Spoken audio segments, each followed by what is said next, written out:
Thank you, Congressman Terry. Always a pleasure having you on the show. See you soon. Coming up next, an update on our upcoming guests with the always delightful Joshua McCarroll. Hope he's wearing a sweater. People often ask me, how do we get such awesome A-listers like Jim Norton and Juliet Huddy on the show? Well, I say it helps to have an excellent show booker.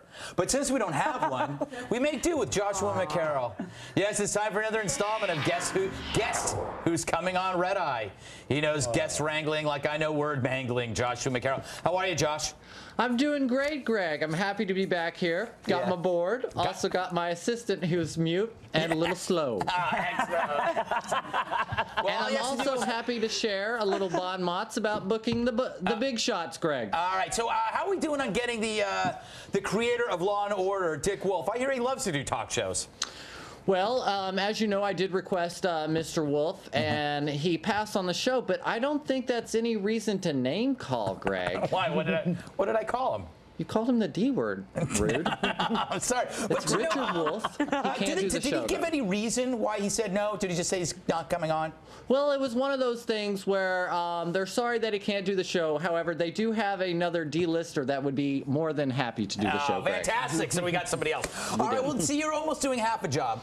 So what about the Fish frontman Trey Anastasio? I'm told he's eager to promote an upcoming gig with the New York Philharmonic, which I believe is some kind of instrument. That's right, Greg. He's actually going to be here in New York to promote this this new venue, and actually really close to the studio, only he's not going to come on your show.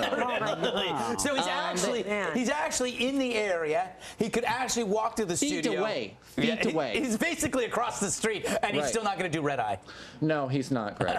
Well done. Did you call him, or how did you do it? Did you email? I sent him an email. They sent an excuse. It was a little fishy to me, Greg. I don't know. I don't know. Well, what about Jimmy Buffett? I'm told he's in town as well. He'd be a perfect fit for Red Eye. In town promoting Summer's Cools tour. I told him our show was pure ecstasy, Greg. That's a little dig at his drug problem. He can't do the show. I didn't know he had a drug problem. That's funny. Oh, yeah, it's all in Wikipedia. Everything you need to know is in Wikipedia, So did Greg. he just flat out deny us, and that's why you're spreading this evil gossip? You bet your sweet ass that's why I'm doing that, Greg. What about the soulful song stylings of Reverend Al Green? He can't be too busy. Isn't he delightful? And actually, he is not busy at all, Greg. In fact, they told me he's on an extended break right now. Really? And that's why he can't come on the show. So I'm sensing two kinds of excuses here. Either the person's really busy and can't come on the show, or they're not busy and they can't come on the show. That's very intuitive of you, Greg. You host the show, don't you? Yeah. What about Larissa Posniak, the Russian model? She's been on Red Eye a lot of times, and we wanted to get her to do AB News. What happened? Well, I requested her to do AB News, and she sent me a lovely email back saying that she has a burgeoning music career. I believe we have a clip. I'll try to give you what you like. I can be soft, I can be hard. Clearly, her talents lie in music, Greg. That is a good point. It's amazing you were actually able to get a model to say no to modeling on Red Eye. I love that. I got to ask you. I don't get angry. Everywhere on 6th Avenue, you can buy a hot dog from Sabrett's. It's the #1 selling hot dog on the planet. I wanted to get Sabrett's on the show. What did they say? Well, as you know, Greg, you and I are both fans of having the sausage betwixt the buns. Yes, that's true. However, they told me they are not available to come on Red Eye. You know, full of baloney, that excuse. Just full of baloney. They just shot us down, huh? They certainly did. And we love having weenies on the show. We've got Bill Schultz for Hey! Oh. Lastly, what about Creedence Clearwater founder John Fogerty? What happened to him? Well, Mr. Fogarty, they said they tried relentlessly to get him on the program, his publicist, but unfortunately he won't be able to come on. However, they will send me an album for my collection. Fantastic. That is right. We don't have time to talk about Eric Roberts or Dennis Hopper or whoever else you might have. Who needs them anyway? Yeah, I have a feeling that it's not that they turn us down. You actually offend them when you're trying to get them on the show. What's your point, Greg? I know. The point is your job review is up soon. That's my point. I'm freelance. All right, when we come back, thank you, Joshua. Mail time. Don't forget to visit my website, dailygut.com. Lots of fun stuff there.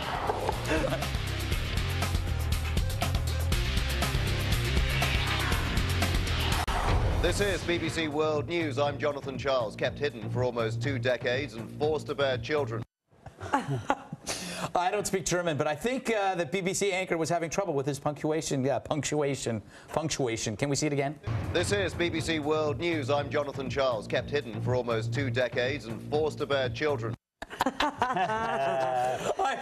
It's ridiculous for me to even point fingers or make fun of this guy, because I think I did that for 1 solid year, just reading straight from the prompter. Anyway, keep your private life out of it, Jonathan. Uh-oh! The packages have arrived. Stack them up. Move them out.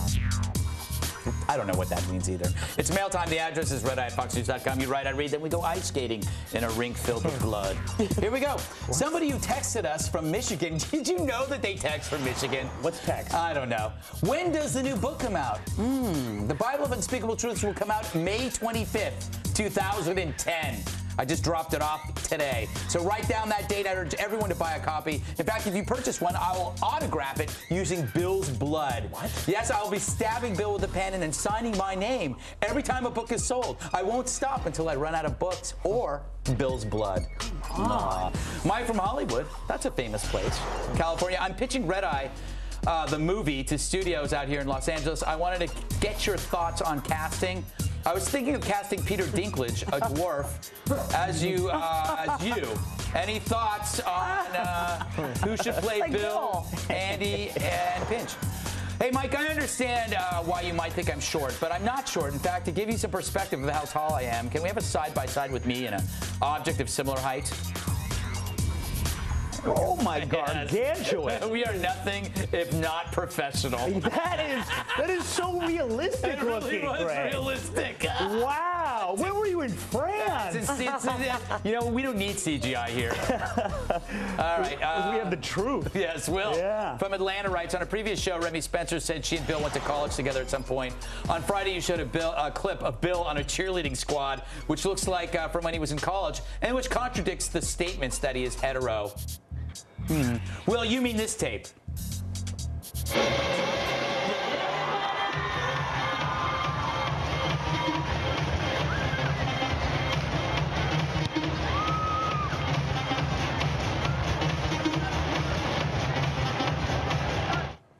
Actually, just because Bill is a great cheerleader doesn't make him gay. I mean, there are so many other things that make him gay. But such stereotyping makes you a bigoted person.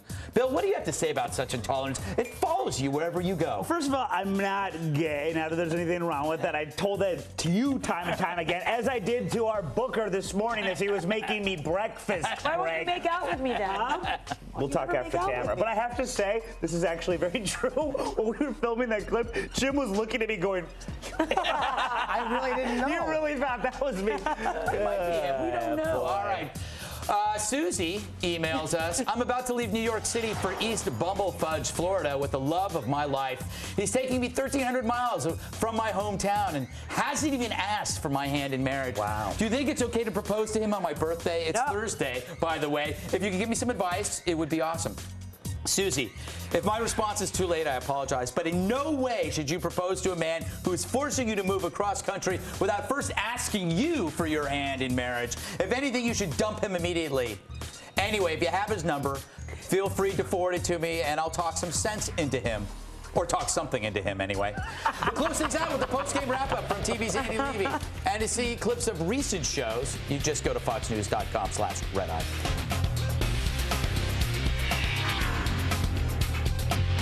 There's no show tomorrow. We're bumped for Fox News Channel's coverage of the president's address to Congress on health care. But don't worry, we're back Thursday.